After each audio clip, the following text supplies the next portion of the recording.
Welcome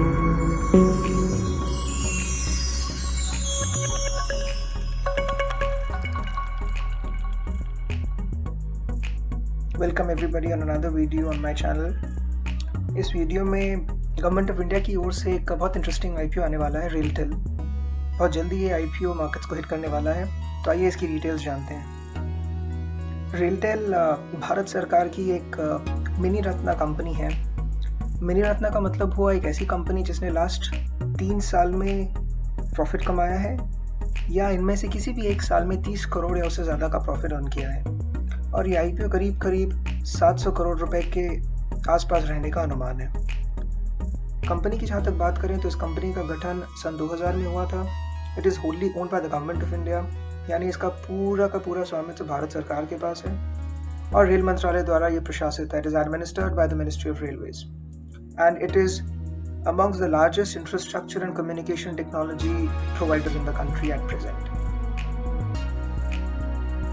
company के business की बात करें तो जैसा कि मैंने बताया, ये भारत की उन गिनी चुनी बड़ी टेलीकॉम और कम्युनिकेशन सेवाएं प्रदान करने वाली कंपनियों में से है। ये डायरेक्टली आईसीटी कंसल्टेंसी प्रोवाइड करती है भारतीय रेलवेज को, केंद्र सरकार को, स्टेट गवर्नमेंट के वेरियस प्रोजेक्ट्स को।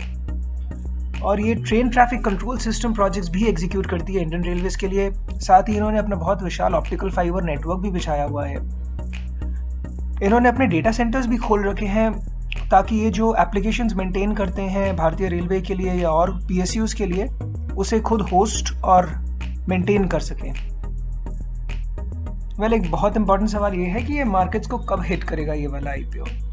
डीआरएचपी तो कंपनी ने ऑलरेडी फाइल कर दी है सभी के साथ, लेकिन कोविड के चलते कंपनी के जो टाइमिंग से आईपीओस लाने के लिए वो काफ़ी इम्पैक्ट हुए हैं, क्योंकि आप सब जानते ही हैं कि रेलवेज कितनी बुरी तरीके से प्रभावित हुआ है इस कोविड के सिनेरियो में। लेकिन फिर भी उम्मीद कर सकते हैं कि दिसंबर में या तो अर्ली 2021 में ये आईपीओ मार्केट्स को हिट कर सकता है। कोई भी आईपीओ जब आ रहा होता है तो उस आईपीओ के पीछे का पर्पस, यानी कि कंपनी की मंशा क्या है उस आईपीओ को लाने के लिए, ये जानना बहुत ज़रूरी होता है।